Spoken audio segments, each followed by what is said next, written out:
Hello again, my lovelies, and welcome back to my channel. I have to thank you so much for the hype regarding the first part of this series. Please don't forget to go and check out FangGirl48's original fic. Give them all the kudos that they deserve. I will not bother you any longer with any rambling, so grab yourself something to drink, grab yourself a snack. I know you forgot to eat. Sit back and relax as we head forward with Inko Midoriya Meets the League, written by FangGirl48. Chapter 3. Call him. No! Dabi sighed and pinched the bridge of his nose in frustration. They had been arguing over this for the last 10 minutes, and Shigaraki still wouldn't budge. If he kept this up anymore, Dabi was going to have to do something drastic. Would you just please call the kid? I know you have his number. Call your number first. Tomura shot back childishly, crossing his arms. The day Izuku had left them, the League had gone down the kitchen. On the kitchen table, they each found their designated mugs sitting innocently on the surface with a piece of paper inside. It turned out that just before leaving them, Izuku had given everyone a personalized message, along with his number on the table for the whole League in case of emergency. The only person who didn't get a heartwarming goodbye was Dabi. Tomura wasn't sure exactly whose phone number was written on the paper, but the cremation user's blue eyes had whitened for a moment when he saw it before slipping it inside his coat. Dabi and Tomura stared at each other in a classic battle of wills. Mr. Compress, who was standing along with them, as well as the rowdier members of the League plus Spinner, were being fussed over by their new lawyer. Call him! No! Gentlemen, please. The magician sighed, fed up with the constant bickering back and forth.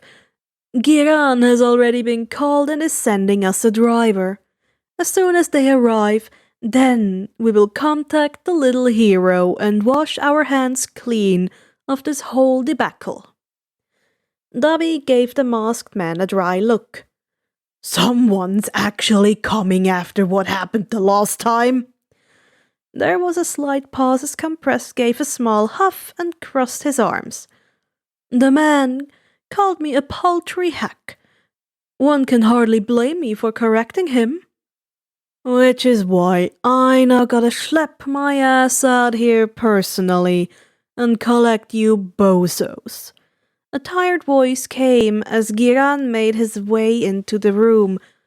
The information broker looked at the magician with annoyance. None of my people want to take you guys anywhere, unless it's a hospital. Now where's... Kachan? Giran froze at the name. The League had seen him do many things through their various meetings, but never once had they seen him freeze like this before. Giran looked over towards the rest of the League and swore at the surprised green eyes that stared back at him. Kachan, is that you? Inko asked, tears gathering as she held her hand out, looking as though she had seen a ghost. Kachan? Dabi whispered to Shigaraki, isn't that what the greenie called explosion brat? Tomura nodded and watched as Inko quickly walked up to the broker, fast as lightning, grabbed him by the ear and pulled him down with a thunderous look. Ow, ow, ow, ow, ow, ow, ow. The broker whined, Kochan, come on, that hurts. Hurts? Does it? Inko glared, pinching harder. The woman's other hand wiping away some stray tears. Do you have any idea how worried Michan and I have been? I told you I couldn't call you guys for a while. Inko froze and let go of the ear. Giran stood up straight again and fixed his suit, taking it as a sign, unprepared for the small hands that quickly came up and started hitting him. "Dummy, dummy, dummy, dummy, dummy!" Inko cried, hitting the atrocious purple suit over and over again, tears falling freely now. "We thought you were dead! You really could have picked up the phone! In 17 years! You could have!" Well, what?" Inko scolded. "I'm waiting! What's the excuse this time?" Giran tried, but really everything he was thinking of just wouldn't cut it. The broker knew he had screwed up badly. He was just glad that it was Inko he had run into and not Mitsuki. Excuse me?" Spinner said, getting the attention of the pair. "Mrs. Midoriya, how do you know Giran?" "Giran?" Inko repeated, eyes becoming icy as she turned on the broker, who flinched at the sight of them. "Like Director Giran." Giran shrugged. I needed a name." Nobody noticed Dabi sneaking Tomura's phone out of his coat while he was distracted. "So you chose the name of the woman who made our lives hell!" Inko exploded, taking a step closer to the broker. As soon as the smell of smoke hit her jade eyes narrowed even further. "And you have been smoking!" "Always! Giran would never." Twice piped up. "You promised me you would never smoke!" Inko scolded as a photo was snapped and sent to a particular hero, especially after... Inko grabbed the sleeve of her shirt and pulled it down slightly. Memories of cigarettes being put out on her arm, things from years ago suddenly coming back to her. I'm sorry, Ko-chan." A familiar pair of arms coming to wrap around her. It just kind of happened." Inko wrapped her arms around her brother in all but blood. "I still hate her." "I know," Giran said, placing a kiss at the top of Inko's head, glaring at the leak. "Now would one of you tell me, why is Inko here?" Compress coughed and took a step forward. "The group who contacted you about meeting us, they thought kidnapping Mrs. Midoriya would be a good way to gain Tomura's favor." Giran looked over to where All For One's successor tried to get his phone back from Dabi.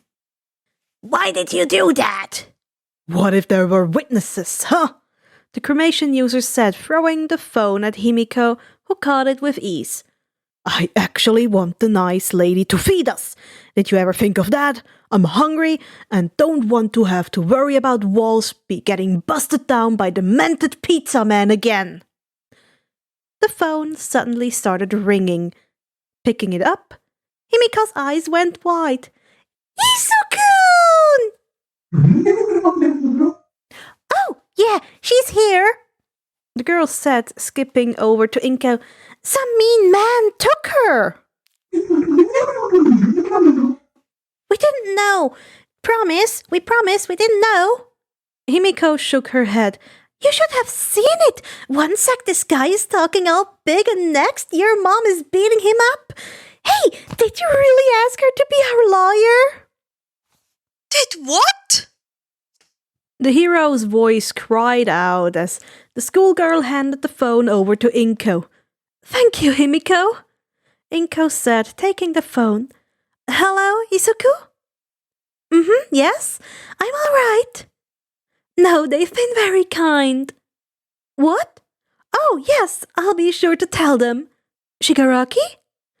Inko pinned the leader down with a look, smiling at him. "Of course you can talk to him, sweetie."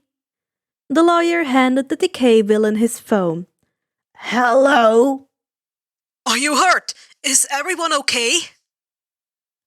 "We're fine. Your mom's fine," Tomura said, trying to calm the hero back down. Talking to Izuku Midoriya after all this time felt strange.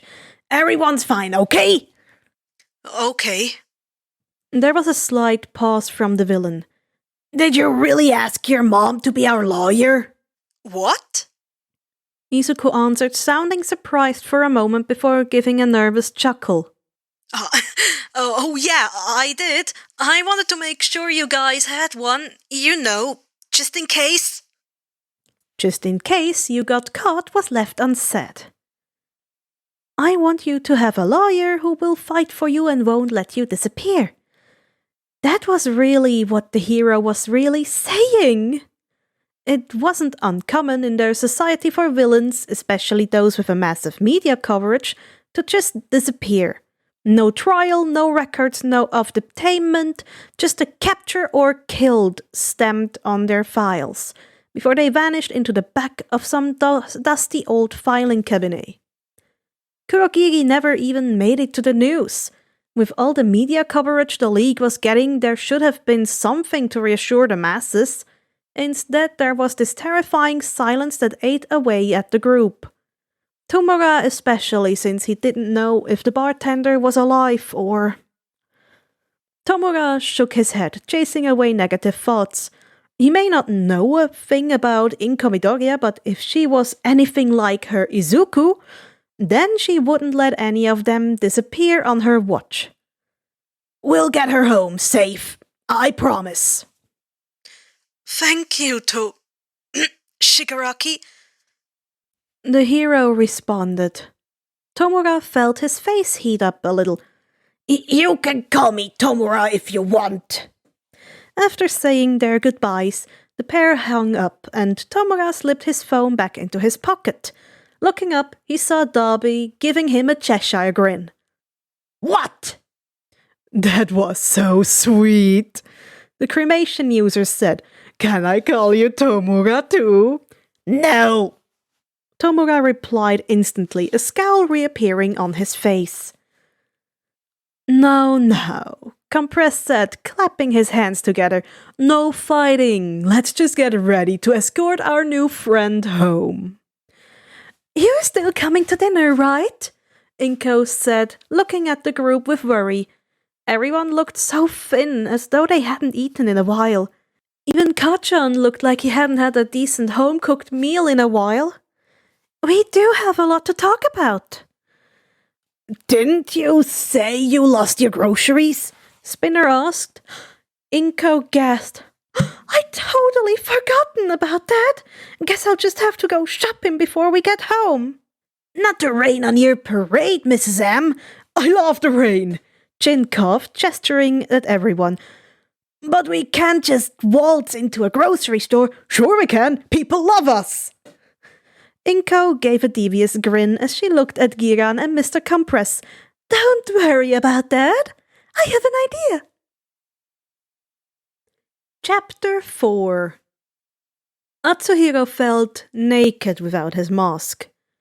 True, he had sunglasses, a surgical mask, and his curly hair hidden under a large hat, but it still felt weird. Living so long with the League, the magician had gotten used to wearing one of his signature masks 24/7.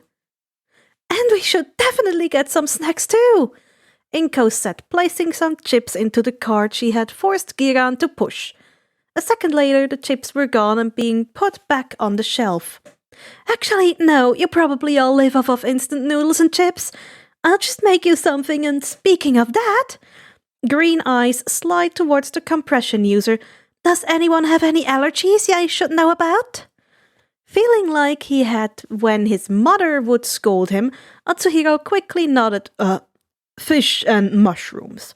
One of our party despises fish, while another is allergic. Thank you for telling me. Inko nodded, placing something in the cart before disappearing down the next aisle. Mr. Compress looked at Giran as the man examined the box of cookies. This is weird. This is Inko. Giran snorted, putting the box back. Just do what she says, and you'll be all the better for it. I can't believe you know her. The magician sighed, sneaking a couple boxes of Pocky into the cart. Himiko would cry if she knew none was bought for her and twice to share. Some would say a small world, but knowing the things her son has gotten involved in, I shouldn't be surprised. Giran looked at the magician and gave a weird smile. You think that's a surprise? Just wait until you find out who she is.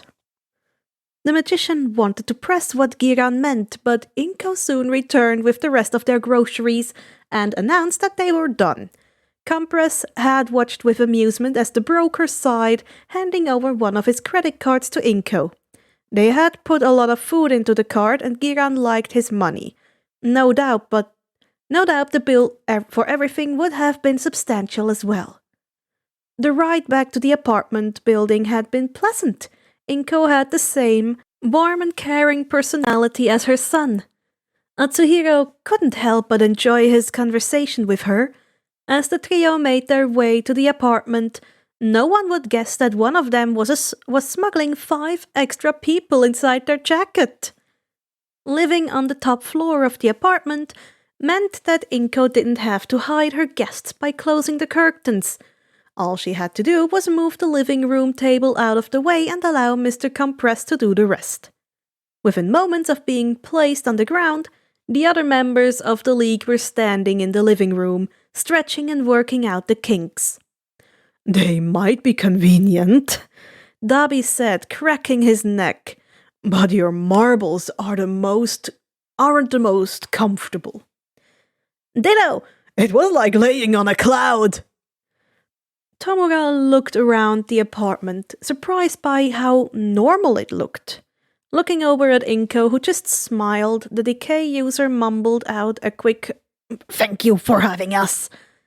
If only Kurogiri had been there to witness Tomura's use of manners, it would have been perfect. "I'm sure you were all tired and hungry, but first things first," Inko said, placing her hands on her hips. "You all need a bath, and we need to lay down some ground rules." Himiko lifted her sweater, sniffing it and making a face. "She's right. I smell horrible. I can't let Izuku or Ochako see me like this." "What sort of ground rules?" Spinner asked, crossing his arms, looking suspicious. "Well, for one, no yelling or screaming," Inko said seriously. "This is a corner unit, and my neighbors next door moved out recently, but the ones across the hall is a nosy old bat who loves spying on people." Twice crossed his arms and looked serious for a moment. "Stealth mission. Let's party!" "Seems fair," Dabi said, covering the duplication user's mouth. "Guess the other things are pretty simple. Don't go outside, no drugs or villainy, no bringing people over, things like that." Inko looked at Dabi, her eyes wandering over his scars. "If you need painkillers, I have some over-the-counter stuff. Or if you prefer something a little stronger, just please remember to do it on the balcony." "You are surprisingly calm about all this." The cremation user spoke, raising an eyebrow. "Well, I do mostly handle villains' cases at work," the woman said, sitting down on the couch, putting her face on her open palm and smiling. "And I was a vigilante myself." "What? Shh!" Inko said, looking at everyone, placing up one finger. "Not so loud!" Spinner was the first to recover, looking at the woman. "You were a vigilante?" "Long before Izuku was born," Inko nodded. Giran started cackling as he sat down. "Oh yeah, Inko here was a big name back in the day. You know, building C down the docks." "Kachan!" "There is no building C at the docks," Tomura said, looking confused. For some reason, the missing building in Musustafu was one of the few things Sensei had loved to talk about. Its destruction was not something that the villain had been involved with personally, but from what Tomura could gather, yet it still left an impression. "It's just a big hole in the ground." Giran motioned to Inko. "Meet the culprit." There was a moment of silence as the League watched Inko blush. Compress, whose sunglasses had slipped, looked at Inko in shock and awe. That would make you, the magician stammered, pointing at the woman. Your Majesty? Inko's face was thoroughly flushed as she held her hand over her mouth. Oh my gosh, I can't believe anyone remembers that name. This is so embarrassing. For those who were old enough to remember, Your Majesty was one of the top vigilantes to ever grace Japan in recent times. Her career had everything from rescuing kittens from trees to subduing arms dealers. Heroes had tried for years to capture her with no success. Your Majesty was just too fast and knew the city too well for them to keep up. As for the criminals and people who met her, they all said it was like being in the presence of a queen. Your Majesty was kind and loving to those who needed help, never one to shy away when things got hard. But if you were her enemy, then she would come at you like a force of nature till there was nothing left. Mr. Compress and Magne were huge fans. When the pair were starting out, they would compete on who could find the best story. They would drink and laugh, retelling all the stories to the older villains would tell them. Your Majesty's disappearance was one of the underground's greatest mysteries. Some claimed she went legit.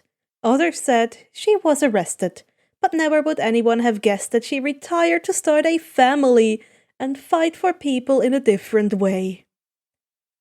You destroyed the building?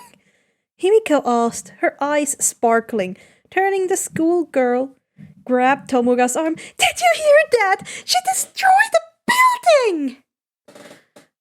I most certainly did not destroy a building, Inko argued, huffing and giving Giran a glare. Two of the people I was fighting should not have been near each other. Gas and fire do not mix. Dabi snorted and muttered amateurs, while Spinner nodded understandingly. Inko stood up and looked at the group. We can talk about my wild years later. For now, everyone needs to work out a bathroom schedule, so you all have a chance to wash up. Tips! Himiko jumped, raising her hand, daring anyone to argue with her. I have some of Hisashi's old clothes somewhere in my office you can wear, Inko said, looking at everyone sternly. Those clothes you are all wearing are filthy. I won't be letting any of you leave here until I make sure they're washed and mended.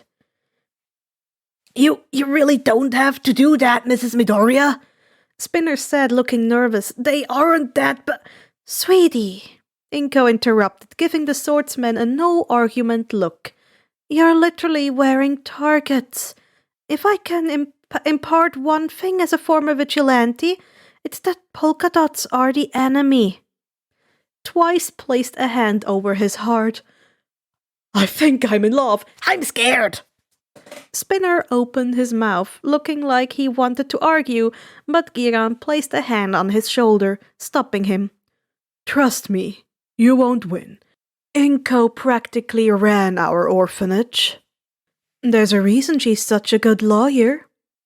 As the group made their way to Inko's office, minus Himiko, who had ran off to take a long bath, they were surprised at what they found. One of the walls of the office was completely covered in pictures of the League. There was a list of their current crimes and some details about their pasts with every picture. Even weirder was that Himiko's section had a star that said Big Win on it. Inko passed a pile of shirts over to Dabi, who looked annoyed at them. Glancing over, Tamura laughed when he saw the word Senior written on the front. Thinking back, hadn't Izuku also been wearing a shirt like this when they met at the mall? Was his father where he got his apparent lack of fashion sense from? Giran, meanwhile, whistled as he looked closer at one of the sections. This is impressive, Ko-chan. Surprised you have so much. Getting some wasn't easy, I can tell you that. Inko spoke, pulling down some blankets. Luckily, I still have my ways. The information broker stared at his sister in all but blood for a moment. Trade?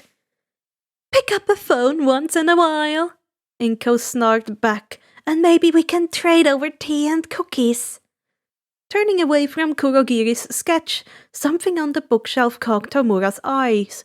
Walking over, the decay user's eyes nearly popped out of his head when he saw it. This picture! Inko walked over her reflection, looking at Tomura and smiling sadly. My biological mother and brother.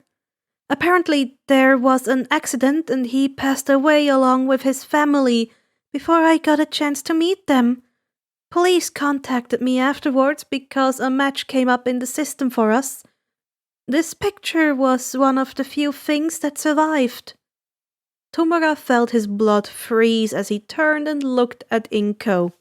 Inside the frame was a smiling woman in a white cape with yellow gloves, hugging an equally happy boy. The boy Tomura knew for some reason was his father, and the woman he was hugging was his grandmother. There was a sharp pain in Tomura's head. Tenko, you went into my office, didn't you?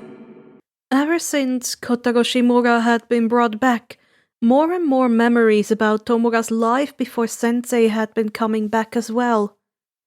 Tomura knew now that something bad had happened when Decay activated for the first time.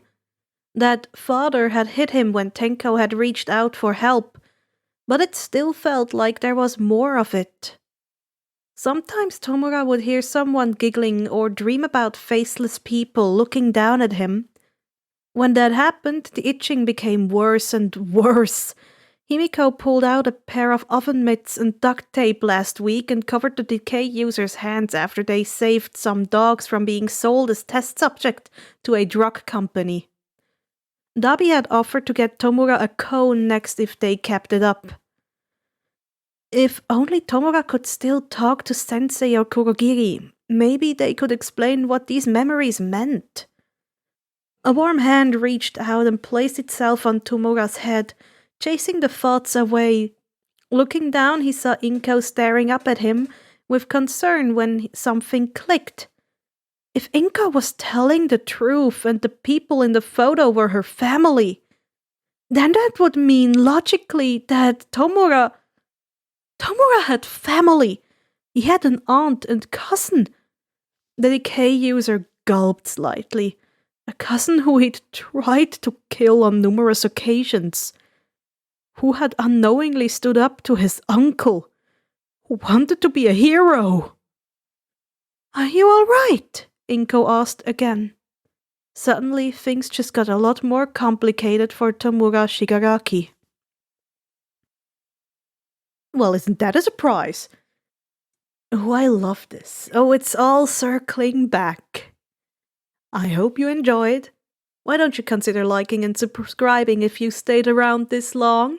That way you'll be updated every time you click on a video or a new thing is posted. Without further ado, take care of yourselves. I'll see you next time, my lovelies. Bye-bye.